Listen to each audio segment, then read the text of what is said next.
నమస్తే అండి. ప్రపంచ వారసత్వ సంపదలలో ఒకటైన జాతీయ భౌగోళిక వారసత్వ సంపద అంటాం. అంటే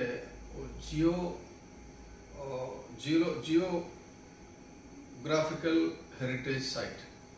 ఇది కొన్ని లక్షల సంవత్సరాల క్రితం ఫార్మ్ అయిన ఎర్రమట్టి దిబ్బలు. ఇవి ప్రపంచంలో అరుదుగా ఉన్నాయి.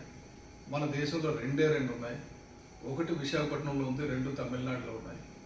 ఇక్కడ ఏమంటే ఎంత వర్షం పడినా భూమిలోకి పీల్చుకోవడం, ఇదొక రకమైన ప్రత్యేకత సంతరించుకున్న జియోగ్రాఫికల్ సైట్. ఆ సైట్ కేవలం సైట్ సీయింగ్ కాదండి, మన ప్రాణాలను బతకడానికి, భావితరాల భవిష్యత్తుకి పునాది. అటువంటి దాన్ని 1978లో అప్పటి ప్రభుత్వం దాదాపు 3000 ఎకరాలు అంటే ఈ తొట్లకొండ చుట్టుపక్కల రిస్ట్రిక్టెడ్ జోన్గా తయారు చేసింది. అంటే దాన్ని ఏ రకమైన డెవలప్మెంట్స్ చేయకుండా ఉంచాలని. ఎందుకంటే మన వాళ్ళు మన విశాఖపట్నంలో ఉన్న తొట్లకొండను కనుక్కోవడానికే 77లో ఏదో ఒక నేవీ ఫ్లైట్లో చూసినప్పుడు, సర్వే గురించి చూసినప్పుడు అప్పుడు బయటపడ్డాయి ఇక్కడ బౌద్ధారామాలు ఉండేవని. అటువంటిది ఆ తర్వాత ఏం చేశారంటే 78లో ఒక 3000 ఎకరాల్లో చాలా అవశేషాలు, చాలా ప్రాశస్త్యం ఉండొచ్చు అని చెప్పి దాన్ని రిస్ట్రిక్టెడ్ జోన్ కింద పెట్టారు. అందులో ఇప్పుడు దాన్ని ఎంత కుదించారంటే 2021లో ప్రత్యేకమైన జీవో తీసుకొచ్చి ఈ జగన్మోహన్ రెడ్డి గారి ప్రభుత్వం దాన్ని 120 ఎకరాలు కుదించి వేసింది. ఇలాగా ఇష్టం వచ్చినట్టు కుదించి వేయడం కరెక్ట్ కాదండి.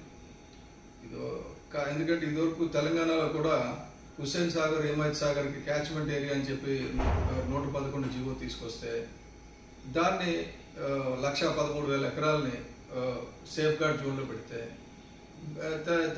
బీఆర్ఎస్ ప్రభుత్వం రాగానే దాన్ని ఎక్కడ డిస్కషన్ లేకుండా మార్చేశారు. అలాగే 2021లో ఏ రకమైన చర్చ లేకుండా 120 ఎకరాలకు దీన్ని కుదించేశారు. దీని మీద త్వరలో చర్చ జరుగుతుంది, అసెంబ్లీలో చర్చ జరగాలి. బహుశా వైసీపీ ప్రభుత్వం యథేచ్ఛగా సహజ వనరులు దోపిడీ చేసిందని చెప్పి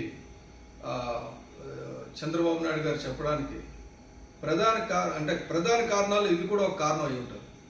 ఇదే ఒక్కటే అని చెప్పను, కానీ ఇది కూడా సహజ వనరుల దోపిడీ, సహజ సంపద నాశనం. అక్కడ కొంతమందికి ఇల్లు ఉన్నాయని, ఇల్లు కట్టుకోవాలని, ఇది ఆ సైట్ కాదని చెప్పి దొంగ సర్టిఫికెట్లు. మీకు ఒక చిన్న ఎగ్జాంపుల్ చెప్తానండి.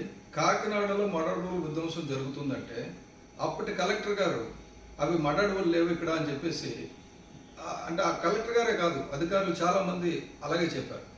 కానీ జరిగింది ఏంటంటే అక్కడ మడడవులు ఉన్నాయని చెప్పి తర్వాత కమిటీ వచ్చి నిర్ధారణ చేసి ఇప్పుడు ఏదైతే డిస్ట్రాయ్ చేశారో ఆ డిస్ట్రాయ్ చేసిన 106 ఎకరాల్లో 58 ఎకరాలు ఎక్కడైతే డంప్ చేశారో, మట్టిని గ్రావెల్ని డంప్ చేశారో తీయమని చెప్తుంది. మన ప్రభుత్వం డబ్బు ఖర్చు పెట్టి తీయాల్సి వస్తుంది.